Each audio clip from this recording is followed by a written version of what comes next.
I grew up in a house where my name was rarely called with kindness. In our family of 5, everyone had a place. My older sibling was the pride of the house. The younger one was a favorite who could do no wrong. And then there was me, the mistake. At least, that was how it always felt.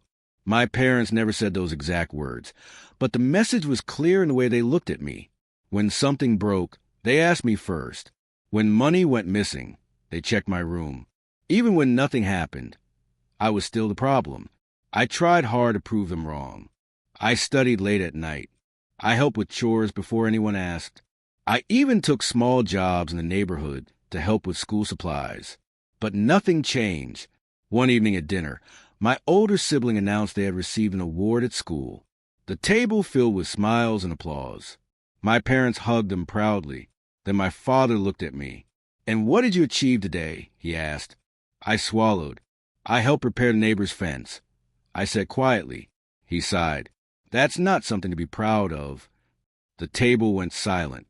That night, I lay awake staring at the ceiling. I wondered what it felt like to belong in my own family. But I didn't know then that life had strange ways of changing stories. Because years later, the same family who once ignored me would depend on me for everything. But back then, I was just a rejected child. School became my only escape. Inside the classroom, no one cared about family favorites or old arguments. Teachers judged us by effort, not by who our parents loved more. And effort was something I had plenty of. I stayed after school to study in the library. I borrowed books and read them under the weak light in my room at night. Sometimes I fell asleep with the book still open on my chest. But at home, things stayed the same. My older sibling was preparing for university. My parents talked about their bright future every day. My younger sibling spent most evenings playing games and laughing loudly in the living room. No one asked what I was doing. No one asked what I wanted to become. One afternoon, a teacher stopped me after class. "You work very hard," he said. "Have you thought about scholarships?" I shook my head. University felt like a distant dream. We barely had enough money for basic needs. But he smiled. "There are opportunities for students like you," he said. For the first time, someone saw something in me. That night, I filled out scholarship applications quietly at my desk. I didn't tell anyone at home. I knew what they would say. Don't aim too high. Be realistic. Focus on helping the family. So I stayed silent. Weeks passed. Then one afternoon, a letter arrived. It had my name on it. And inside that envelope was the first real chance my life had ever given me. The scholarship covered tuition for a technical training program in another city. It wasn't a famous university, but it was a door opening. I held the letter for a long time before telling my parents. When I finally showed it to them, the reaction was not what I expected. My father read it slowly. Then he placed it on the table. "You want to leave the house?" he asked. "It's a good opportunity," I said carefully. My mother looked worried. "Who will help around here?" she asked. My older sibling was preparing for exams and rarely did chores. My younger sibling avoided responsibility completely. Suddenly, my leaving became a problem. "You're needed here," my father said firmly. "But the scholarship covers everything." I explained. "I won't need money from home." He frowned. "That's not the point." The room grew quiet. In that moment, I realized something painful. They didn't want me to grow. They wanted me to stay where I was. Small, invisible, useful. That night, I stared at the scholarship letter again. If I stayed, my life would never change. If I left, I might lose what little connection I had with my family. The decision felt heavy. But deep inside, I already knew the answer. The next morning, I packed a small bag. When I walked out the door, no one tried to stop me. The new city felt huge compared to my hometown. Tall buildings, busy streets, people moving quickly everywhere. At first, it was overwhelming, but it was also freeing. For the first time in my life, no one knew my past. No one had already decided who I was. I focused on my training program with everything I had. The courses were difficult, but I enjoyed the challenge. Every skill I learned felt like another step away from the life I had left behind. To survive, I worked part-time at night in a small warehouse. The pay was low, but it covered food and rent for a tiny room. Some nights I slept only 4 hours, but I didn't complain. I was building something. Slowly, quietly, months turned into a year. My grades stayed high. My instructors noticed my dedication. One of them even recommended me for an internship at a growing logistics company. That opportunity changed everything. The internship turned into a full-time position after graduation. The salary was small at first, but it was stable. I finally had control of my life. For a while, I didn't hear much from home. Calls were rare. Messages were short. But one day, years later, something unexpected happened. My phone rang, and the name on the screen was my father. When I answered the call, his voice sounded different, older, weaker. "Are you doing well?" he asked. It was the first time he had asked me that question. "Yes," I said carefully. He paused. Then he told me something I never expected to hear. My older sibling had lost their job after their company closed. My younger sibling had dropped out of school and struggled to find work. Bills were piling up. Medical expenses had appeared suddenly after my mother became ill. The family that once told me to stay small was now struggling to survive. For a moment, I didn't know what to say. Old memories rushed through my mind. The cold dinners, the silent rooms, the feeling of never being enough. Then my father spoke again. "We need help," he said quietly. Those 3 words carried more weight than anything he had ever told me. The rejected child they once overlooked was now the only one they could call. I looked around my small apartment. My life wasn't luxurious, but it was stable. I had built it with patience and effort.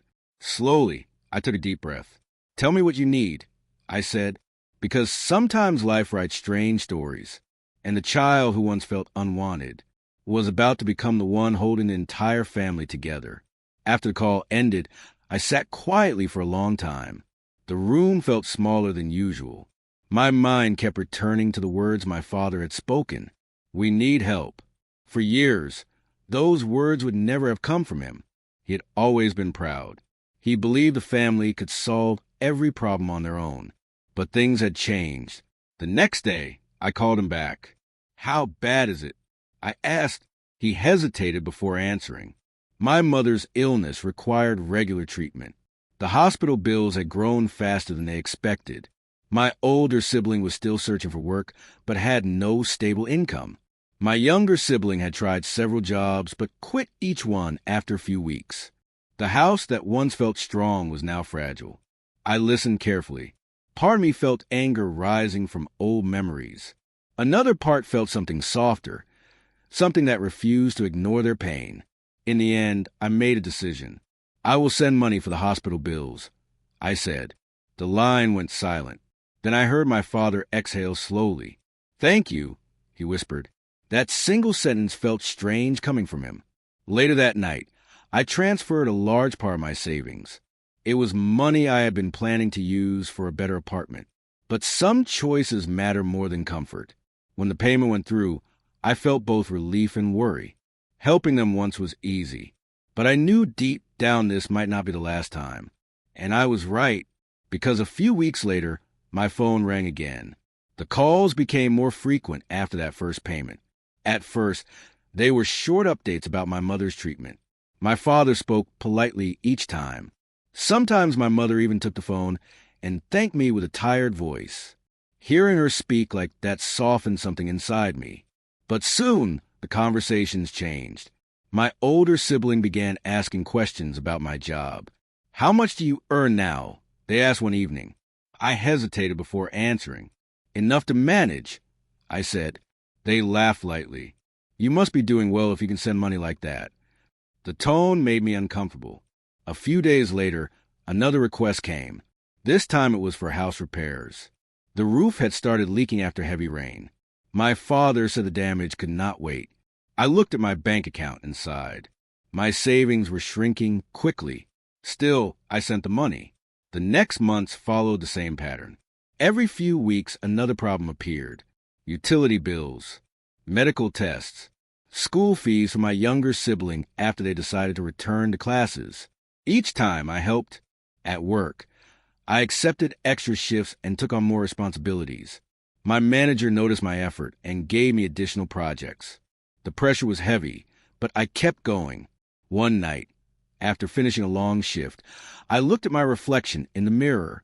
The rejected child from years ago was gone. In his place stood someone stronger, someone carrying a family that once refused to carry him. Months passed, and my role in the family slowly changed. At first, they called only when there was a problem, but now they call for advice too. My father asked about financial planning. My mother asked about health insurance options. Even my younger sibling began asking questions about finding stable work. It felt strange. For years, my opinions had meant nothing at home. Now they listened carefully to every word. One evening during a phone call, my father said something unexpected. "You have done well for yourself," he admitted. Hearing that from him felt almost unreal. But the past does not disappear easily. Even while helping them, old memories stayed close. I remember the nights I felt invisible at the dinner table. I remember the times my efforts were dismissed. Sometimes those memories made my chest feel heavy. Yet each time my mother thanked me for supporting her treatment, that heaviness faded a little. Life was not simple anymore. It was complicated. My salary increased after promotion at work. My manager trusted me with larger operations, and the company began growing quickly. The more I earned, the more responsibility I carried at home. Slowly, I became the main source of support for my entire family. The rejected child had quietly become the breadwinner. But even then, I didn't know that the biggest test was still waiting ahead. Because soon, a crisis would come that would change everything once again. The crisis began with another phone call. This time, my father sounded frightened. "The bank is threatening to take the house," he said. I sat up straight. What happened? Years earlier, he had taken a loan to support my older sibling's education. At that time, everyone believed it was a good investment in the future. But after the job loss, the loan payments stopped. Interest had grown quietly in the background. Now the bank wanted repayment. If the debt was not cleared soon, the house would be taken. The same house where I grew up. The same house where I once felt unwanted. For a moment, I said nothing. Saving the house would require almost everything I had. My savings, my emergency fund, years of hard work. Is there no other solution? I asked. My father's voice cracked. No. That single word hung in the air between us. I closed my eyes and thought about the past. Then I thought about the present. No matter how painful my childhood had been, it was still my family. The next morning, I went to the bank. When the final payment transferred, my account balance dropped to nearly nothing. But the house was safe. That evening, my father called again. His voice trembled as he spoke. "You saved us." And for the first time in my life, I heard something new in his voice. Respect. After the house crisis passed, something shifted in our family. The tone of our conversations changed. My father began asking how my work was going. My mother asked if I was eating well and resting enough. Even my older sibling sounded more humble when we spoke. For years, I had waited to hear those small concerns. Now they arrived quietly. One evening, my father said something that surprised me. "We want you to visit home." I had not returned since the day I left with my small bag years ago. The idea made my chest tighten. That house carried many memories. Some good, many painful. But maybe it was time to face them. I requested a few days off from work and booked a bus ticket. The journey back felt long. Fields and small towns passed by the window as memories returned one by one. When the bus finally stopped near our street, I stepped down slowly. The house looked smaller than I remembered. The pain had faded, but the door was the same. My father opened it before I could knock. For a moment, we simply looked at each other. Then he stepped forward and hugged me. It was the first hug I had ever received from him. And in that quiet moment, I realized something important. The rejected child who once left this house in silence had returned as the one holding the family together. But the full truth of that journey had not yet been spoken, and soon it would be. The next morning started like every other morning in the small house. I woke up before the sun. I swept the floor quietly, so I would not wake anyone. I washed the dishes from the night before and boiled water for tea. No one thanked me. They never did. My siblings walked past me as if I was invisible. They talked and laughed while eating breakfast. I sat in the corner with a small piece of bread. I had learned not to complain. School was the only place where I felt like I existed. When I got there that day, my teacher stopped me before I entered the classroom. "I heard about your exam results," she said with a warm smile. "You did very well." My heart lifted. "Thank you," I said quietly. "You should be proud of yourself," she added. Those simple words meant more to me than she could ever know. During lunch break, I sat under the big tree behind the classroom. I opened my notebook and started solving math problems again. Numbers made sense. Life did not. While I was writing, my teacher came and sat beside me. She looked at the page and nodded. "You are talented," she said. I looked down quickly. No one had ever called me that before. "Have you thought about university?" she asked. I laughed softly. University felt like a dream from another world. "I don't think that will happen," I said. "Why not?" "My family needs money." She looked at me carefully. Then she said something that stayed in my mind for many years. "Sometimes the person who suffers the most becomes the strongest." I didn't answer. But deep inside me, a small flame began to burn. Maybe my story was not finished yet. Maybe my life could still change. And maybe one day, I would prove everyone wrong. That evening, something strange happened. When I arrived home, the house was quieter than usual. No shouting, no arguments, just silence. I stepped inside slowly. My mother was sitting at the table with a serious look on her face. My siblings were standing nearby. No one said anything. Then my father walked in from outside. His face looked tired, very tired. He sat down heavily in the chair. For a moment, he didn't speak. Then he said the words that changed everything. "I lost my job." The room became even quieter. My siblings looked shocked. My mother covered her mouth. "What happened?" she asked. "The company closed a factory," he replied. "They sent everyone home." My heart sank. That job had been the only steady money our family had. Without it, things would become very hard. My siblings started whispering to each other nervously. "What will we do now?" one of them asked. My father rubbed his forehead. "I will find another job," he said. But his voice did not sound confident. Days passed, then weeks, but he did not find work. Bills began to pile up. Food became less.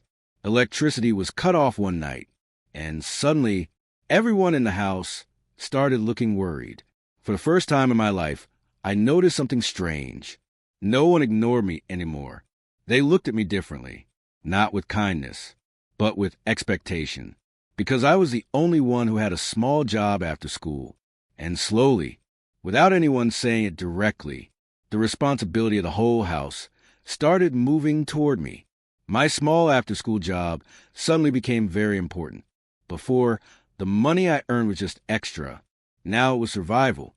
I worked at a small repair shop in town. The owner was an old man who fixed radios, fans, and broken electronics. At first, I only cleaned the shop and watched him work. But over time, I learned many things. He showed me how wires worked, how to open machines carefully, how to listen to the small sounds inside broken devices. "Machines talk," he used to say. "You just need to learn their language." I liked that idea. Machines were easier to understand than people. When the family money began to disappear, I started working longer hours. After school, I went straight to the shop. Sometimes I stayed until late evening. My hands became rough. My eyes burned from staring at small parts. But I didn't stop. Every coin mattered. One evening, the shop owner looked at me seriously. "You work very hard," he said. "I have to," I replied. He nodded slowly. Then he gave me something unexpected, a small broken radio. "Take it home," he said. "Fix it." I looked surprised. I've never fixed one alone. "You will learn." That night, I sat on the floor in my small room. The house was dark because we had no electricity. I used a candle. Slowly, carefully, I opened the radio. I checked the wires, the battery, the small circuit board. It took hours. But finally, I heard a tiny sound. Then music. Soft music came out of the radio. I stared at it in disbelief. I had fixed it. For the first time in my life, I felt powerful. And I didn't know it yet. But that small moment would become the beginning of something very big.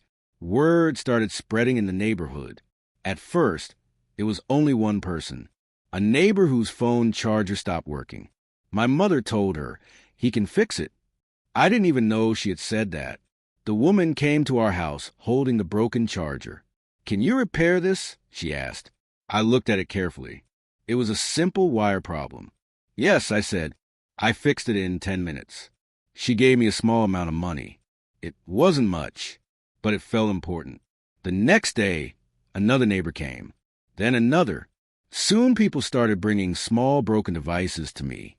Fans, radios, chargers, old phones. I fixed them slowly, one by one. Sometimes it took hours. Sometimes I failed. But most of the time, I succeeded. For the first time in my life, people looked at me with respect. Even my siblings noticed. They watched quietly when neighbors came asking for me.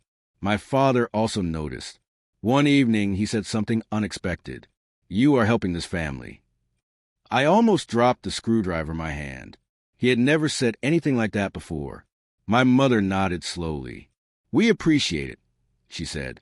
The words felt strange, like a language I had never heard before. But something inside me stayed cautious, because respect that comes suddenly can disappear just as fast. Still, the money I earned started growing little by little.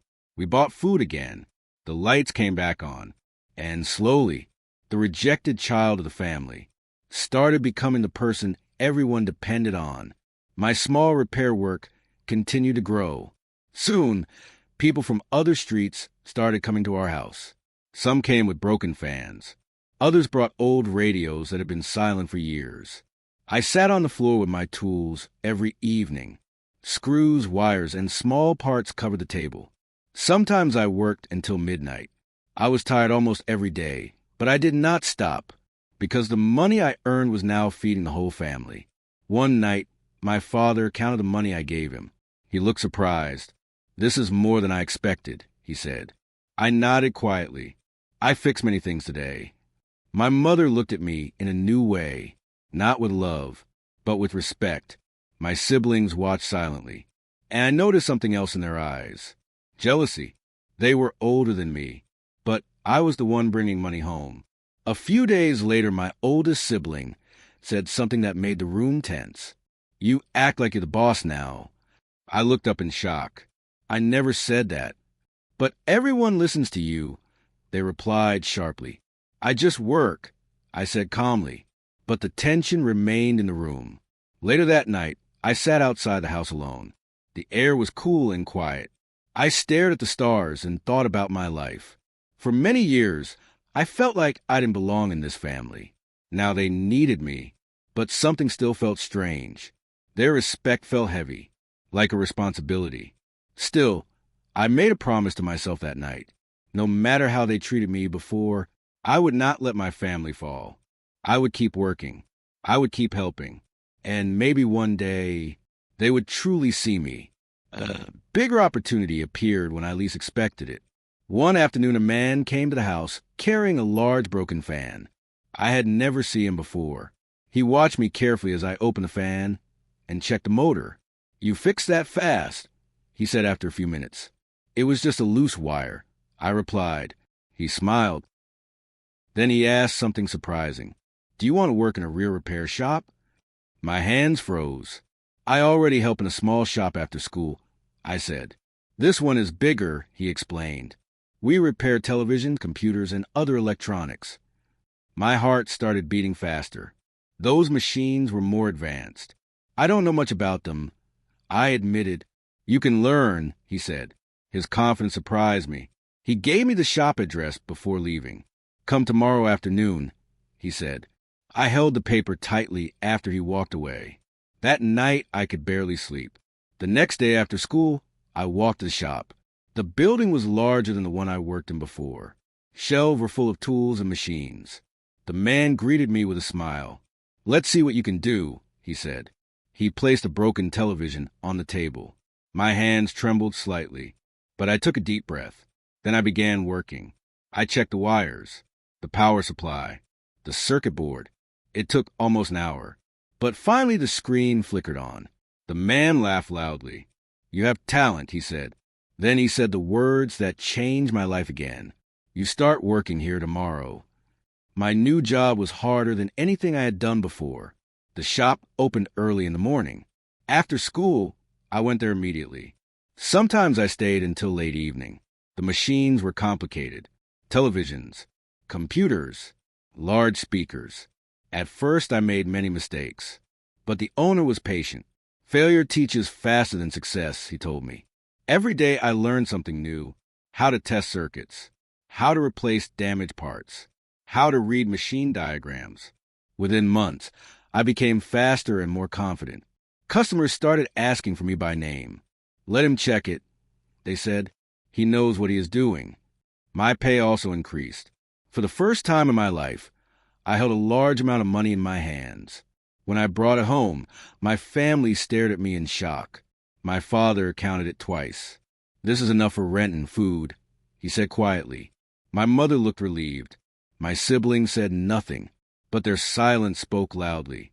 I could see the tension growing between us. Still, the house became more comfortable. We had electricity again. We had proper meals. The pressure on everyone slowly lifted. One night, my mother said something unexpected. "You saved this family." I looked down at the table. For years, I had waited to hear something like that. But strangely, it didn't feel as satisfying as I once imagined, because deep inside, the scars of rejection were still there, and I wondered if those wounds would ever truly heal. Just when life started feeling stable, another challenge arrived. One evening, my father collapsed at home. He had been coughing for days, but he refused to see a doctor. Now he was lying on the floor, struggling to breathe. Panic filled the house. My siblings shouted. My mother cried. I quickly called for help, and we rushed him to the hospital. The doctor examined him and spoke seriously. "He needs treatment immediately." My heart tightened. "Is it serious?" I asked. The doctor nodded slowly. "Yes, and treatment will cost money, a large amount, more than anyone in my family had ever paid before." Everyone looked at each other in fear. Then slowly, their eyes turned toward me. I understood immediately. Without saying a word, I stood up. "I will handle it," I said. The doctor looked surprised. "You're very young," he said. "I work," I replied. And it was true. All the long nights, all the repairs, all the money I had saved, it was time to use it. Over the next weeks, I worked harder than ever. Extra hours, more repairs, more customers. Every coin went toward my father's treatment. It was exhausting, but slowly, his health began improving. The day he walked out of the hospital, my mother hugged me tightly. My father looked at me with tears in his eyes. "I was wrong about you," he said.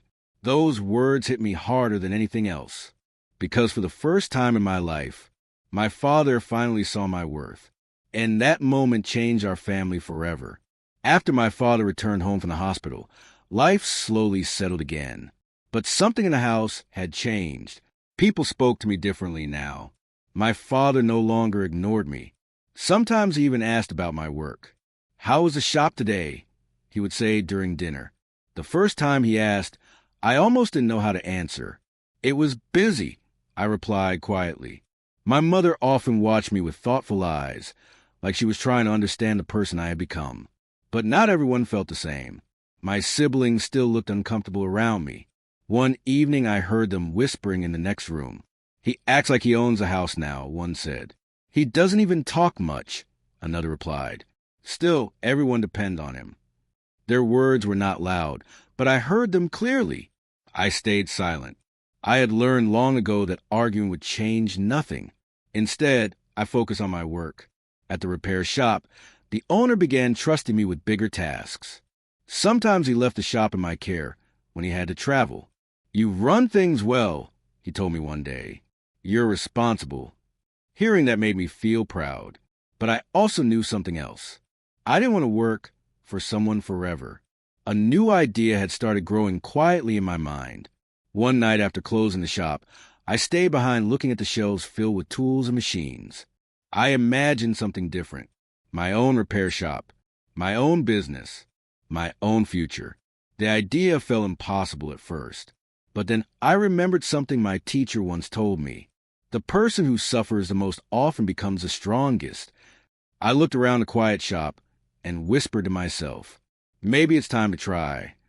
And that small thought was the beginning of a very big dream.